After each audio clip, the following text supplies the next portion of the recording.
Hello दोस्तों, स्वागत है आपका फिर से मेरे चैनल नॉलेज गेन पे। तो आज का जो वीडियो है काफी ही इम्पोर्टेंट होने वाला है उन लोगों के लिए जिनकी आईटीआर अभी तक प्रोसेस नहीं हुई है और उनका टीडीएस का रिफंड नहीं आया। अब गवर्नमेंट ने टीडीएस का रिफंड जारी करना शुरू कर दिया है वापस से। ऐसा मैं क्यों बोल रही हूँ?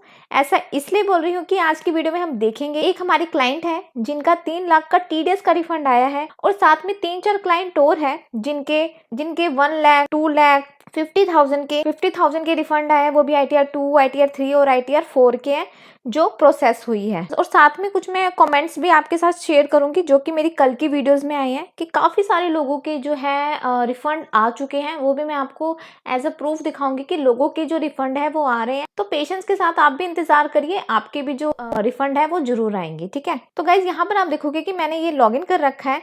इनका क्या था कि 3 लाख के लगभग जो टीडीएस का रिफंड था वो आया है और 3 जुलाई को हमने इनकी आईटीआर को फाइल किया था। देन जो वेरीफाइड हुई थी वो भी 3 जुलाई को हो गई थी प्रोसेसिंग रिटर्न, और सेम डे यही आईटीआर हमने ई वेरीफाई कर दी थी और 13 जुलाई को आईटीआर अंडर प्रोसेस में गई और अब क्या है 17 अक्टूबर को आईटीआर क्या है उसकी जो प्रोसेसिंग है वो कंप्लीट हो गई है। तो गाइज आईटीआर प्रोसेसिंग कंप्लीट होने के बाद हम यहाँ ई फाइल पे जाएंगे। देन इनकम टैक्स रिटर्न पे यहाँ पर आपको दिखेगा व्यू फाइल रिटर्न्स, तो इस पर आपने क्लिक करना है। तो हमारे केस में जो थी आईटीआर 4 थी, तो यहाँ पर हमने सिंपली जो इंटीमेशन लेटर है वो यहाँ पर डाउनलोड कर लेना है। तो यहाँ पर जो इंटीमेशन लेटर दिख रहा है इसको हमने सिंपली यहाँ पे डाउनलोड कर लेना है। तो यहाँ पर जो है इंटीमेशन ऑर्डर वो डाउनलोड हो गया है। तो इंटीमेशन ऑर्डर में हम देखेंगे तो गाइज यहाँ पर जो हमारा टीडीएस का रिफंड है वो था 2,80,740 रुपए था, जिसमें कि 9,825 रुपए का जो इंटरेस्ट भी सीपीसी डिपार्टमेंट यानी कि इनकम टैक्स डिपार्टमेंट ने दिया है। और टोटल अमाउंट यहाँ पे थी 2,90,565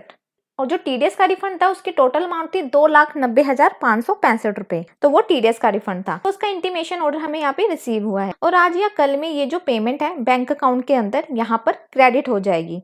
अब हम देखते हैं कि इनको कितना ब्याज मिला है, वो हम यहाँ पे कैलकुलेट करते हैं और मतलब समझते हैं। तो गाइज हमारा यहाँ पर जो एक्चुअल में इंटरेस्ट होता है ना, वो इंटरेस्ट होता है 9,230 रुपए। पर पता नहीं सीपीसी डिपार्टमेंट ने किस हिसाब से 9,825, शायद ये पहले क्लाइंट हो गए जिनकी आईटीआर के अंदर जो इंटरेस्ट है वो CPC department income tax department ने इंटरेस्ट भी ज्यादा पे किया है और जो टोटल था वो था 2,90,565 रुपए इनके बैंक अकाउंट में क्रेडिट होंगे और इनको इंटीमेशन ऑर्डर भी रिसीव्ड हो गया है। और एक काफी बड़ी खबर है, जिन लोगों ने अपनी आईटीआर को जून और जुलाई में फाइल कर रखा था उनके टीडीएस के रिफंड काफी टाइम से नहीं आ रहे थे। तो उनके लिए बहुत बड़ी खबर है कि अब 3 लाख तक के टीडीएस के रिफंड भी अब आने स्टार्ट हो गए हैं और ये आपने देख भी लिया है। अब हम यहाँ पर चेक करते हैं कि हमारे आईटीआर जो फाइल है उसमें टीडीएस का रिफंड कितना दिखाई दे रहा है। तो अब ये हम यहाँ पर चेक कर लेते हैं। तो गाइज ये जो आईटीआर है ना जो हमने फाइल की थी उसमें 5,94,660 रुपए जो अमाउंट थी हमने ये इनकम डिक्लेयर की थी, मतलब इसकी इनकी ये टोटल इनकम थी। और उसके अगेंस्ट में 2,80,743 का जो टीडीएस का रिफंड था जो कि 17 अक्टूबर को गवर्नमेंट सीपीसी डिपार्टमेंट के द्वारा जारी कर दिया गया है और बैंक अकाउंट के अंदर हमारे जो टीडीएस का रिफंड है वो आ गया है। तो अब गाइज रही बात उन लोगों की जिनके टीडीएस के रिफंड कम है और उनकी आईटीआर अभी तक प्रोसेस नहीं हुई है, मतलब कि जून और जुलाई अगस्त वालों की। तो गाइज आपको भी घबराने की जरूरत नहीं है।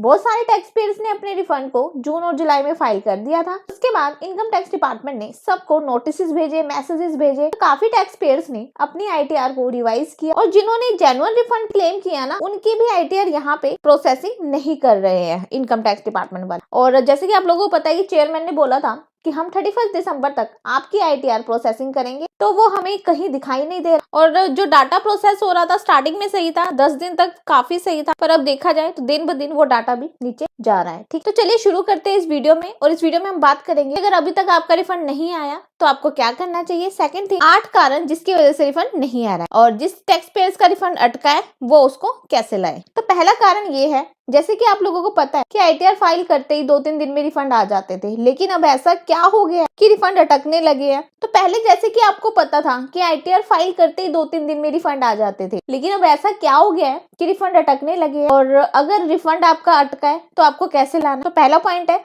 सबसे पहला कारण है कि एक ऑटोमेटेड स्क्रूटनी सिस्टम लाया गया है। तो ये ऑटोमेटेड जो स्क्रूटनी होती है ये वहां होती है जहां किसी ने बहुत ज्यादा डिडक्शन ली हुई है या किसी का बहुत बड़ा रिफंड है। तो सिस्टम में ऐसा प्रोग्राम डाला हुआ है कि उस केस को ऑटोमेटेड स्क्रूटनी के लिए उठा लिया जाता है, तो फिर उस केस की स्क्रूटनी होती है। तो नॉर्मल सी बात है, अगर स्क्रूटनी में आपका केस चला गया तो ऑब्वियस है वहां पे आपके जो रिफंड में डिले हो जाता है। और अगर हम बात करें सेकंड रीजन की, जैसे कि आपने टीडीएस क्लेम किया और वो 26 AS में नहीं दिख रहा, मतलब कि मिसमैच है, या फिर आपने जो टीडीएस के लिए क्लेम कर दी अमाउंट वो उन्हें दिख ही नहीं रही है 26 AS में, तो उसे रिकंसाइल करने में टाइम लगता है जिसकी वजह से डिले होता है। ओके, और अगला जो कारण है ना, ये बहुत ही बड़ा कारण है जो कि टैक्स पेयर्स को कंफ्यूज कर देता है कि आपकी कोई पिछली डिमांड है उसको एडजस्ट कर दिया जाता है और अब आप रिफंड का इंतजार कर रहे हैं, और उन्होंने क्या किया, जो आपकी पिछली डिमांड खड़ी थी उसको आपके इस वाली मतलब कि आईटीआर के रिफंड के साथ उस अमाउंट के साथ एडजस्ट कर दिया, मतलब बराबर कर दिया। तो ये भी बहुत बड़ा रीजन हो सकता है